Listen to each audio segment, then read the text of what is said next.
Hi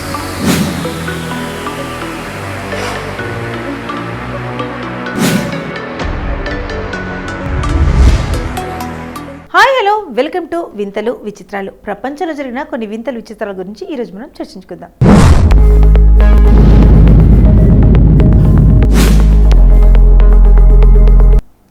కాకతీయుల చరిత్రగా పిలిచే వర్ధమానవపురే నేటి నంది వడెమాన్.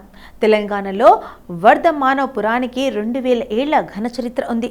వర్ధమానపురాన్ని రాజధానిగా చేసుకుని 400 ఏళ్ల పాటు ఈ ప్రాంతాన్ని కాకతీయ సామంత రాజులు పాలించినట్లు చారిత్రక సాక్షులు చెబుతున్నాయి.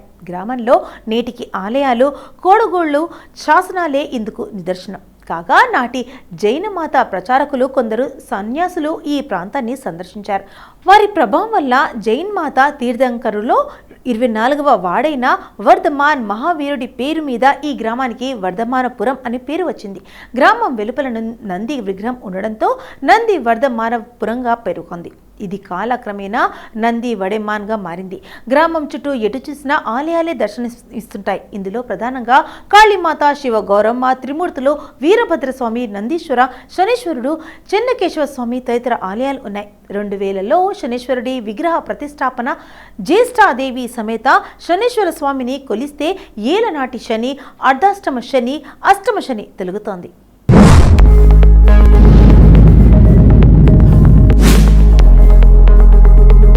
ఇక ఈ నమ్మకంతోనే వేలాది మంది భక్తులు ఉమ్మడి పాలమూరు పరిధిలోని బిజినేపల్లి మండలం నంది వడెమాన్లో జ్యేష్ఠాదేవి సమేతంగా శనీశ్వరుడిని కొలుస్తుంటారు. రాష్ట్రంలోని ఏకైక శనీశ్వర ఆలయం కావడంతో ఆంధ్ర, కర్ణాటక, మహారాష్ట్రతో పాటు హైదరాబాద్ తదితర ప్రాంతాల నుంచి భక్తులు ఇక్కడికి తరలివచ్చి పూజలు నిర్వహిస్తుంటారు.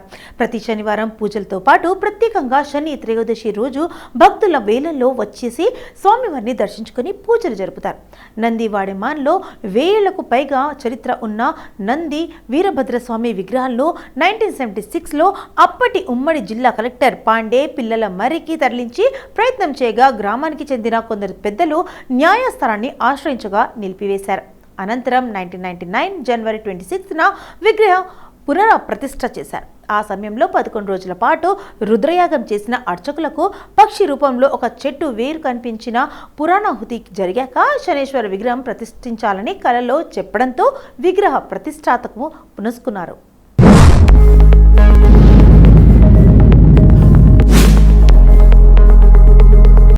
నందనవనం సుబ్బారాయుడు అనే శిల్పి ఆలగడ్డ నుంచి ఒక శిలను తెప్పించి 7.5 రోజుల పాటు శ్రమించి జ్యేష్ఠాదేవి విగ్రహాన్ని చెక్కారు. అనంతరం ఏప్రిల్ 17, 2000లో 7.5 లక్షల శని మంత్రాలతో విగ్రహ ప్రతిష్టాపన చేశారు. కాకిపై కొలువై ఉన్న శనీశ్వర స్వామి విగ్రహ ఇక్కడ దర్శనమిస్తుంది. మహిళలు సైతం పూజలు చేయొచ్చు. శనీశ్వరుడికి అతి ప్రీతికరమైన నల్లటి వస్త్రాలు ధరించి ఇక్కడ పూజలు నిర్వహించాల్సి ఉంటుంది. జిల్లెడు, జమ్మి ఆకు, నువ్వుల నూనెలతో స్వామివారికి అభిషేకం చేస్తారు. గుడి ఆవరణలో స్నానం చేసి నల్ల వస్త్రాలు ధరించి విగ్రహం చుట్టూ 7 ప్రదక్షిణలు చేసి స్వామివారికి నువ్వుల నూనెతో అభిషేకించి ఆ తైలాన్ని తలకు రుద్దుకొని మరోమారు స్నానం చేస్తారు. అనంతరం అక్కడే ఉన్న నంది శివలింగాన్ని దర్శించుకుంటారు. ఇక్కడ జ్యేష్ఠాదేవి సమేతంగా శనీశ్వరుడు కొలువు తీరనుందన్న మహిళలు సైతం ఈ పూజల్లో పాల్గొనవచ్చు, ఇలా చేర్చుకోవచ్చు. హైదరాబాద్, మహారాష్ట్ర, కర్ణాటక నుంచి వచ్చే భక్తులు బిజినేపల్లి మండల కేంద్రానికి చేరుకొని అక్కడి నుంచి వడెమాన్కు రావాల్సి ఉంటుంది.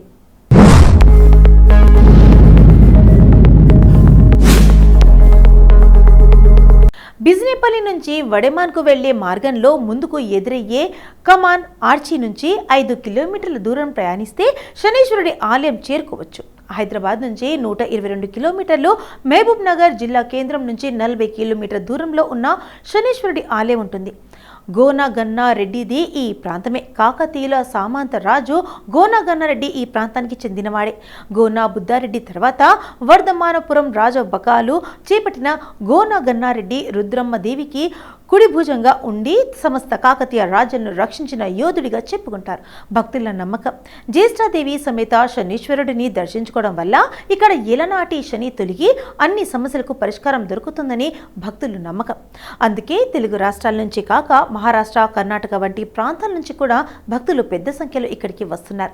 స్వామివారికి అత్యంత ప్రియమైన నల్లటి దుస్తులతో అభిషేకం చేయడం వల్ల అన్ని దోషాలు తొలగిపోతాయి.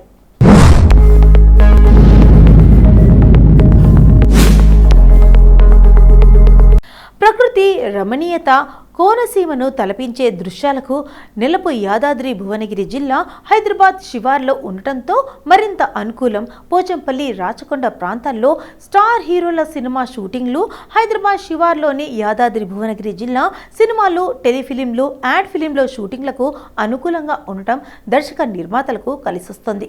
పేరు మోసిన డైరెక్టర్లు, హీరో హీరోయిన్లతో ఇక్కడ సినిమాలు చేస్తుంటారు. పల్లె వాతావరణం, ప్రకృతి రమణీయత, పచ్చని వరి పొలాలు, చెరువులు, దేవాలయాలు, చారిత్రక కట్టడాలు, గుట్టలు ఫిలిం సిటీ పక్కనే ఉండటం సినిమా నిర్మాణానికి అనుకూలంగా ఉంది. జిల్లాలోని భూదాన, పోచంపల్లి, చౌటుప్పల్, భువనగిరి, రాజుపేట ప్రాంతాల సినిమాల్లో షూటింగ్లు జరుగుతున్నాయి. కోనసీమను మించిన అందాల జిల్లాల్లో కనువిందు చేయడం, హైదరాబాద్కు అతి దగ్గరగా ఉండటం కలిసొస్తుంది. ప్రజల ఆత్మీయత, నిర్మాతలకు ఖర్చు తక్కువగా కావడం, ప్రశాంతమైన వాతావరణం ఇక్కడ ఉన్నాయి.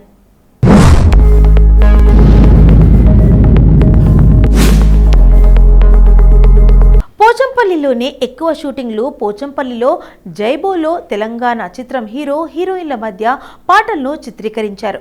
మహేష్ బాబు, జూనియర్ ఎన్టీఆర్, జగపతి బాబు, సీనియర్ నరేష్, రామ్ చరణ్, సాయి కుమార్, నితిన్, గిరిబాబు, జయసుధ, హాస్య నటులు, కొత్త నటీనటులతో సినిమాలను ఇక్కడే చిత్రీకరిస్తున్నారు. దర్శకులు సుకుమార్, త్రివిక్రమ్ ఇంకా ఎందరో దర్శకులు ఇక్కడ సినిమాలు తీశారు.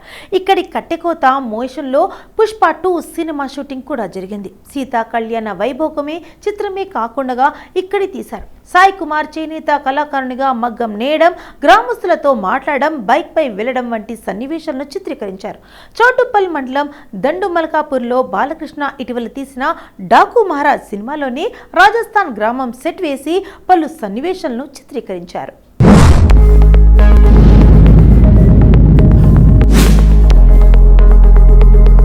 భువనగిరి ఖీలాపై హిందీ, తెలుగు సినిమాల షూటింగ్లు జరిగాయి. రాజాపేట్ పోలీస్ స్టేషన్లో, భువనగిరిలోని డిగ్రీ కళాశాలలో ఆపరేషన్ దుర్యోధన చిత్రాన్ని అప్పట్లో చిత్రీకరించారు. ఈ సినిమాలో మాజీ మంత్రి మోత్కుపల్లి నరసింహులు ముఖ్యమంత్రిగా నటించారు. హీరోగా శ్రీకాంత్ నటించారు. కాగా భువనగిరి మండలం నాగిరెడ్డిపల్లి ఎఫ్సిఐ గోదాముల్లో రామ్ చరణ్ నటించిన గేమ్ చేంజర్ సినిమా షూటింగ్ 4 రోజులు జరిగింది. భువనగిరి ఖీలాపై సినిమాలు తీశారు. బీబీనగర్ మండలం మహాదేవ్పూర్లో అక్కన్న మాదన్నలో నిర్మించిన వేణుగోపాల స్వామి ఆలయం, జియాపల్లి, నాగినేపల్లిలో తాటి చెట్లు, చెరువుతో గ్రామీణ వాతావరణం ఉంటుంది. రాజా కార్ సినిమాలోని బతుకమ్మ పాట చిత్రీకరణ, కొన్ని ఫైట్ సన్నివేశాలు ఇక్కడే తీశారు.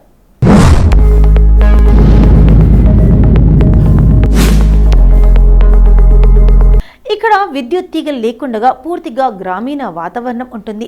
మహాదేవ్పూర్లో సినీ నటుడు శ్రీకాంత్ నటించిన దేవరాయ్ షూటింగ్ ఇక్కడే జరిగింది. ఎగిరే పావురమ్మ సినిమాను బీబీనగర్ పాతరోడు వంతెనపై చిత్రీకరించారు. 15 ఏళ్లుగా షూటింగ్లు భూదాన్, పోచంపల్లి మున్సిపాలిటీ పరిధిలోని ముక్తాపూర్, రేవన్నపల్లి, కొత్తగూడెం గ్రామాల్లో 15 ఏళ్లుగా సినిమా షూటింగ్లు జరుగుతున్నాయి. 100కు పైగా సినిమా షూటింగ్లు జరిగాయి. హైదరాబాద్కు దగ్గరగా ఉండటం, పోచంపల్లి శివార్లో గ్రామీణ వాతావరణం, చేనేత గృహాలు, రైతుల ఇళ్లు, పాతకాలం నాటి గచ్చు పెంకుటిళ్లు షూటింగ్లకు అనుకూలంగా, పచ్చదనం, తాటివనాలు, పర్యాటక వసతి అందుబాటులో ఉండటం ప్రయోజకరంగా మారింది. రాచకొండలో పలు షూటింగ్లు. రాచకొండ ఫిలిం సిటీకి అనువైన ప్రాంతం. ఈ ప్రాంతమంతా గుట్టలతో నిండి ఉంది.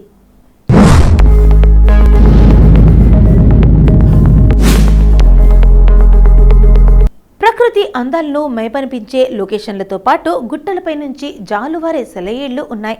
అపురూపమైన కట్టడాలు, చారిత్రక సంపద ఎంతో ఉంది. రాచకొండ గుట్టల్లో ఇప్పటికే పలు సినిమాలు రూపుదిద్దుకున్నాయి. చిరంజీవి నటించిన సైరా నరసింహారెడ్డి సినిమా షూటింగ్ 2019లో దండు మల్కాపూర్లో జరిగింది. శ్రీ సీతారామాంజనేయ స్వామి దేవాలయంలో జరిగే పూజలు, పాట, ఫైటింగ్ సన్నివేశాలను ఇక్కడ 1 నెల రోజుల పాటు తీశారు.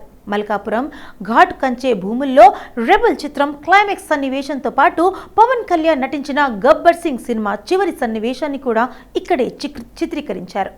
మహేష్ బాబు హీరోగా నిర్మించిన ఆగడు చిత్రం క్లైమాక్స్ ఫైట్స్ కూడా ఇక్కడే తీశారు.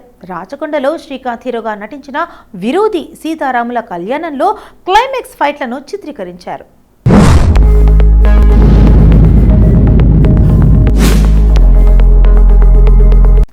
జానకి రామ హిందీ సీరియల్ నిర్మాణంతో పాటు అనేక షార్ట్ ఫిలింలను చిత్రీకరించారు. హైదరాబాద్ శివారు కావడంతో సినిమా పరిశ్రమ కేంద్రీకృతమైన హైదరాబాద్కు యాదాద్రి భువనగిరి జిల్లా శివార్లోనే ఉంది.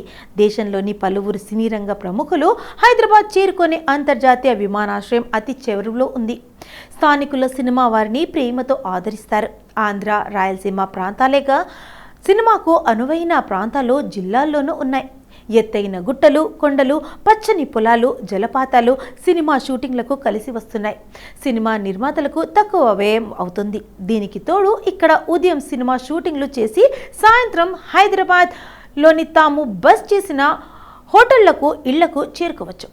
విశాలమైన రోడ్డు సౌకర్యంతో పాటు అందమైన లొకేషన్లు ఉండడం డైరెక్టర్లకు ఆకర్షిస్తోంది.